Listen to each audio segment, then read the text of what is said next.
Bonjour chers élèves, alors de retour, on est à la page 15 et on va regarder comment on fait pour résoudre des problèmes, des petits problèmes où est-ce qu'il est question de périmètre et d'algèbre. Donc voici ma question. Détermine la valeur de x, sachant que le périmètre de cette figure est de 41 cm.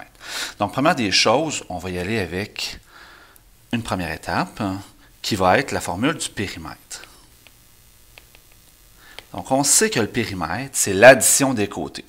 Donc on sait que x plus x moins 3, plus x plus 4, plus 3x moins 5, va faire mon périmètre. Là, pour ceux qui veulent, les puristes, on pourrait aussi dire qu'il devrait y avoir des parenthèses ici autour de ces expressions-là, parce que chacune réfère à un côté, n'est-ce pas? Donc, ici, là, x moins 3, c'est ce côté-là. J'ai un côté de x plus 4, ici. Donc, je devrais mettre des parenthèses autour de chacun de ces côtés-là. Cependant, ce n'est pas nécessaire de les mettre, puisque devant ces parenthèses-là, il y avait des additions, et donc les parenthèses ne servaient à rien. Maintenant, ça, c'est mon périmètre. Mais je sais aussi que mon périmètre a une valeur de 41 cm. Donc, je peux dire que c'est égal à 41. Je viens de créer une équation.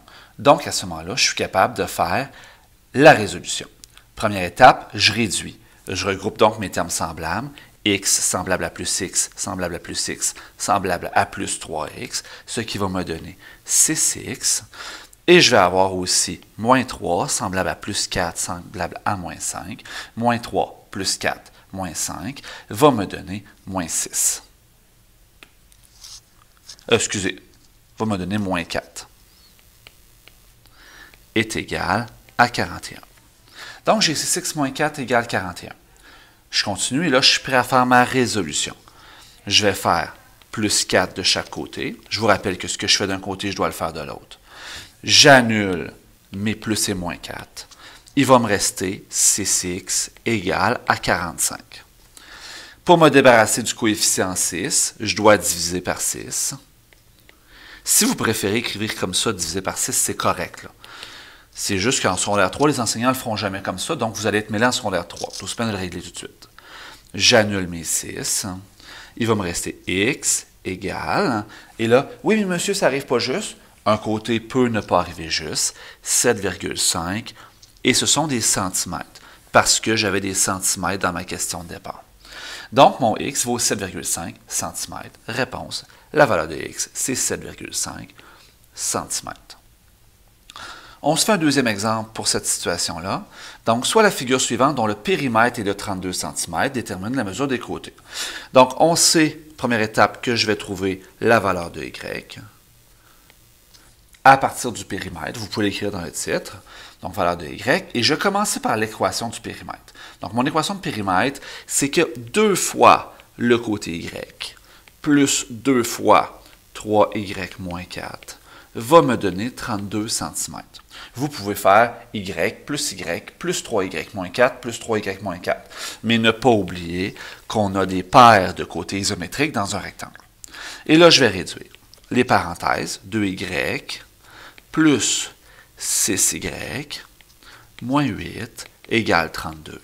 Et je réduis encore mes termes semblables, qui va me donner 8y moins 8 est égal à 32. Et ensuite, on résout. Plus 8 des deux côtés, on annule. 8y est égal à 40. On divise par 8, on annule. Et y vaut 5 cm.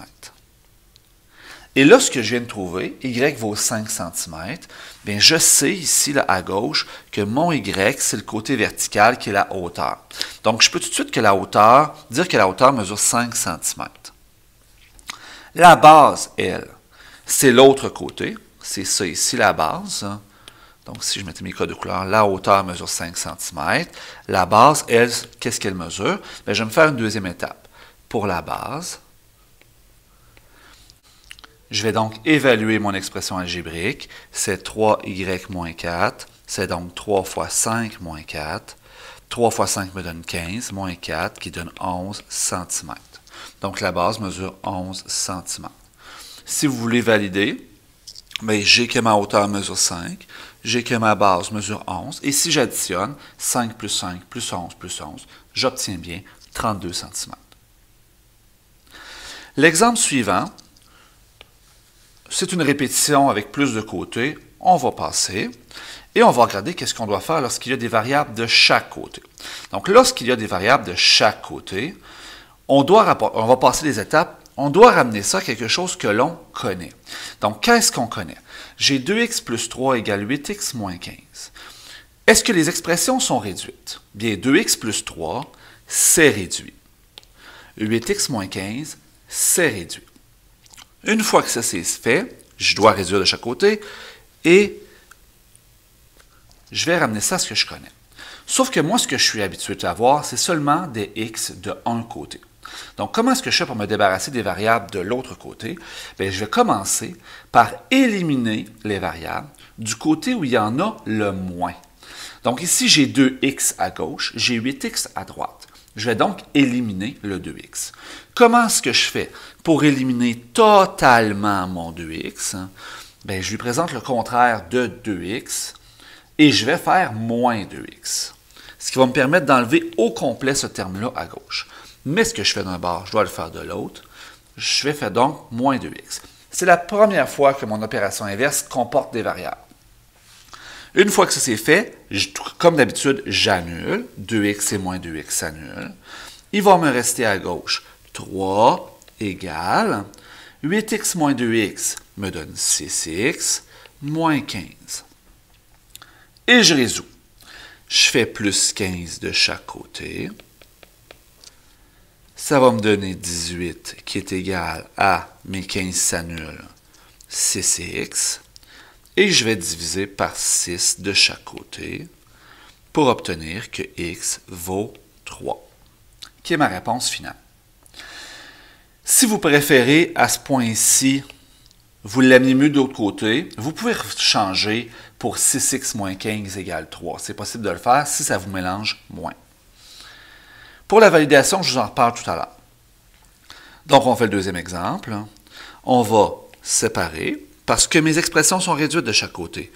8x moins 4, c'est réduit. 3x plus 6, c'est réduit. On enlève les x du côté où il y en a le moins. Je fais moins 3x de chaque côté. D'un côté, ça s'annule. Toujours. 5x moins 4 égale à 6. Je continue avec le terme constant, plus 4 de chaque côté. Les 4 s'annulent.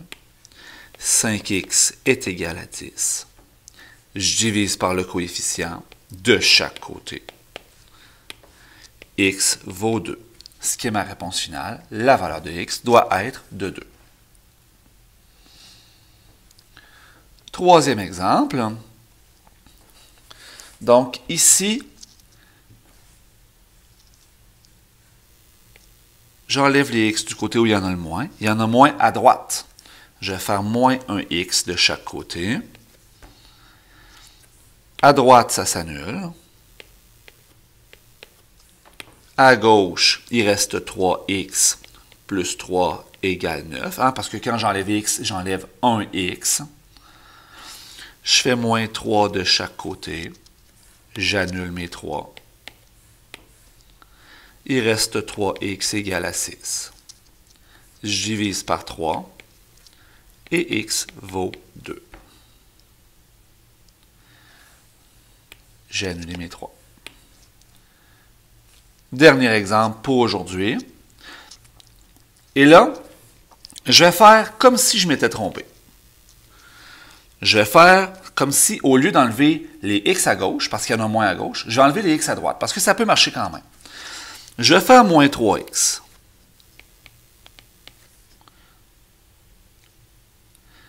Qu'est-ce que ça va faire? Bien, à droite, ça s'annule. À gauche, il va rester moins 1x. Je pourrais écrire moins x, mais je vais écrire moins 1x, ça va être un petit peu moins mélangeant. Plus 1 est égal à 7. Je vais faire moins 1 de chaque côté. J'annule mes 1. C'est moins 1x à gauche. On va laisser le moins 1, ça va être moins mélangeant. De l'autre côté est égal à 6. Je divise par moins 1 de chaque côté. Je n'ai pas suivi la consigne, puis là, il me reste un coefficient négatif. Je dois diviser par moins 1 de chaque côté. Et x va valoir moins 6. Au niveau de la validation, comment est-ce que je fais? Donc, je fais ma validation. Je vais écrire 2x plus 1 égale 3x plus 7. Je remplace. C'est 2 fois moins 6 plus 1 qui doit être égal à 3 fois moins 6 plus 7. Et là, vous pouvez pitonner. 2 fois moins 6 fait moins 12, plus 1 fait moins 11. Égal, 3 fois moins 6, ça fait moins 18, plus 7, ça fait moins 11. Donc, moi, ce que je dois avoir, c'est 3 étapes. Équation, équation remplacée et réponse finale. Et ça donne moins 11 de chaque côté. Donc, la réponse, c'est pas moins 11. La réponse, c'est moins 6. Mais ma validation donne moins 11 de chaque côté. Je vais refaire le premier exemple en validation et on va terminer ça là. Donc, je réécris 2x plus 3 égale 8x moins 15. Je remplace les x par des 3. 2 fois 3 plus 3 égale 8 fois 3 moins 15. Et je résous. J'évalue. Donc, 2 fois 3, 6 plus 3, 9. Égale 8 fois 3, 24, moins 15, 9. C'est correct. C'est la bonne validation. J'ai la même chose de chaque côté. C'est ce qui termine nos notes de cours pour aujourd'hui. Au prochain cours, la même chose, mais avec réduction avant de résoudre.